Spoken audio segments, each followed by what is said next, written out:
Hi, BookTube. Welcome to another nonfiction review.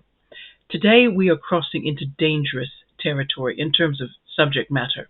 There are many words in the English language which are so charged with meaning, they're so emotionally provocative, that you can say them out loud without placing them in a phrase or a sentence, without expressing any opinion about them, and you will get a reaction nevertheless. I think the word empire falls into this category. And maybe it deserves special recognition because it will be associated in many minds with other words that evoke emotional reactions. The book I'm reviewing is the attempt of one journalist to venture into this risky subject area, into an ideological war zone, if you like, and who proposes an intention to remain calm and removed from the conflict. This quote is part of his answer to the question, what makes his book on empire different? The debate about the British Empire has a gravitational force of its own. It's impossible to discuss British Empire in the 21st century or even admit ignorance or curiosity about it without getting dragged into a binary consideration of whether it was good or bad. I wanted to break away from this attitude and instead look at the effect of this vital part of history on this country, that is, the United Kingdom. The book we're going to review today is Empireland by Sathnam Sanghera, published in 2021 by Penguin Random House, my favorite publisher. We have a lot of material, so we're going to go straight into question one so we can get through things in a reasonable amount of time. Right, could I summarize this book? Sanghera sets out his intention in the opening acknowledgements that he does not want to produce another, quote, forbiddingly long academic book on empire. And this book is not long and definitely not courting an academic audience. The cover graphic on the paperback edition is mostly white with a little red, colors of the English flag, which may be incidental, but I think it's fair to suspect not. And also there is a central image of an English bulldog perched at the top of a pillar, looking like some kind of celebratory monument.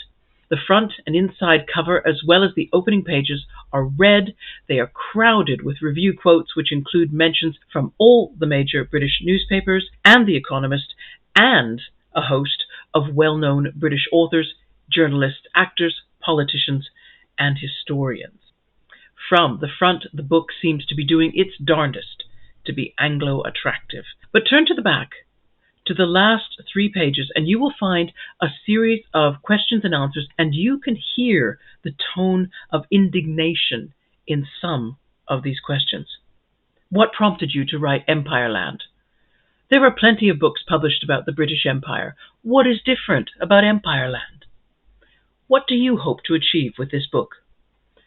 Now, I've said all this, and none of that actually constitutes a summary. My impression is that this book badly wants to educate the ordinary English citizen about empire, because empire is such a touchy, flammable subject that it is not taught in schools.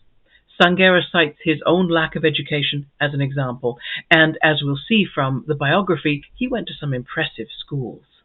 Question 2, what is known about the author? Well, Sathnam Sanghera has his own website, sathnam.com, with everything you could possibly want to know about his career. So the few details I mention here come straight off his biography page, the link to which I will save in the description box. Now, Sanghera was born in Wolverhampton in 1976. He attended Wolverhampton Grammar School.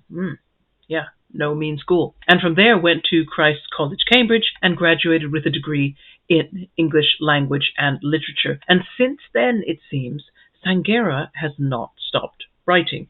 You want to look at his website just for the sheer amount of work that he has done. I didn't want to list it all here. It just would take too much time. Empireland was longlisted for the Gailey Gifford NonFiction Prize and named Book of the Year at the 2022 British Book Awards. Question 3. How is this book structured? The book is 339 pages long, but only 232 of those are text. Yeah, really. About a quarter of the book is reference material, 48 pages of bibliography, 28 pages of notes, and 24 pages of index. The body of Empireland is 12 essays, which are not attempting to be a comprehensive history of the British Empire, but they address particular characteristics of empire, such as museum acquisitions or the complexities to be considered when calculating the economic benefits of slavery. Question 4. Why did I choose to read this book? Well, I've had my eye on Empireland since it came out in 2021. I picked it up in the bookstores here and there, read all the inside cover, sampled the odd page here and there. The subject matter is timely. The Financial Times review of this book talks about the, quote, afterburn of empire, which I recognized from growing up in Canada, but the temperature of that afterburn went up several degrees when I moved to England in 1986.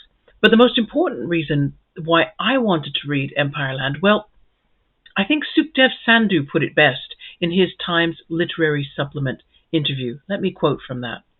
There is something to be said for authors who approach the topic of empire in the spirit of engaged curiosity rather than didactic declamation. Sanghera is a deft synthesist who sifts through mounds of historical treatises and alights on visceral, often shocking details. The British Empire was vast, bureaucratic, and long-lasting, so much so that it can feel abstract, hard to grasp. But Sanghera has a talent for tangibility.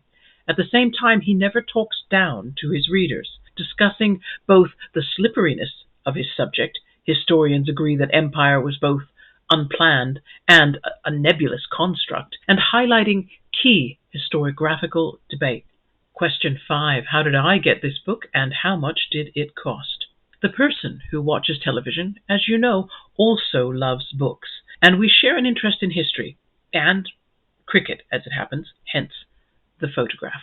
If he happens to be in a larger bookstore, let's say a place like Blackwell's in Oxford or Foyle's, Tottenham Court Road, London, and I have to work, so I can't join him and I don't get to share the book browsing and book buying experience, it's not unusual for him to send me a text message and ask if there's a particular book that he can look for and bring back for me. This happened a few months ago, and I sent him the details of Empireland. Next thing I knew, there was a book waiting for me when I got home. Technically, you could say I didn't pay anything for it, but the truth is that our joint bank account was probably reduced by £9.99, which is the list price for the paperback version. Question 6. Have I encountered anything unexpected or interesting? How much is unexpected will depend upon how much reading you've already done on the subject of the British Empire or colonialization, European imperialism, slave trade, etc., or whether, in my case, you live with a historian who watches your television. There were specific events that I did not know about before Empireland. The gradual annihilation of Tasmania's Aboriginal population, or the massacre of Sikhs at Jallianwala Bagh in Amritsar. But in retrospect, I cannot say that the overall picture took me by surprise. But I know I cannot say that without making a qualification, precisely because empire is a touchy subject. As Sanghera says, the topic has this tendency to turn some people partisan, so that they either cannot say anything good about empire or they will not tolerate hearing anything bad. Sanghera writes in expectation of these kind of reactions, so his tone is studiously calm and his presentations are even-handed.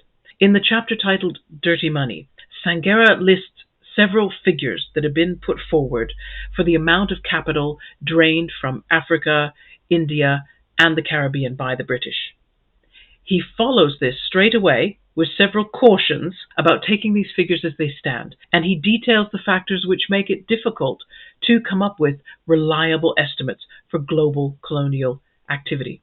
Having said all that, Sanghera then continues the chapter by looking at specific areas of activity where there is detail enough to suggest that a global estimate, whatever it might be, could not be dismissed as insignificant. So to answer question 7, is there anything readers should be prepared for if they decide to read this book? I say whether you describe yourself as someone who loathes or loves the British Empire, or whether you know that you don't know enough but you're afraid to be curious because of this tense atmosphere. Sanghera is trying to claim and hold the middle ground and keep it open in the interest of real discussion. Question 8, is there anything else interesting to know about this book? It conceptually, there is one point which dovetailed with bell hooks from her book The Will to Change: Men, Masculinity and Love. She talked about the unfortunate socialization of males, which almost demands of them a psychological compartmentalization. That is, their emotions and their emotional life, and it would be off in one section of of their mental activity, and other things, particularly the maintaining of power and position, and whatever that took to do, that would be in another compartment. Now, Sanghera, as it happens, gives a particularly gruesome example of this on pages 212 and 213. He makes a case study of Thomas Thistlewood, quoting passages from Thistlewood's diary. These passages describe in detail exactly how Thistlewood punished the slaves on his Jamaican estate. I made several attempts to describe how it affected me to read this part of the book, and in the end I just had to scrub it all out of this review because every word I chose seemed inadequate. When horror is real and not fiction, it repels thought, let alone words. Slaves told him to his face that they preferred death to living in his service, and several did kill themselves. And then Sanghera tells us on page 213, at the same time, Thistlewood saw himself as refined. He read widely, considered himself a man of the 18th century Enlightenment, kept himself informed of the latest intellectual trends, was a book lover, amateur scientist, and botanist, gaped in wonder at the appearance of Halley's Comet in 1759. Between 1765 and 1768, he imported 139 varieties of flora from England. There isn't anything more to say to that. That is compartmentalization. That is the kind of thing that bell hooks pleaded that we've got to get beyond. We've got to stop that.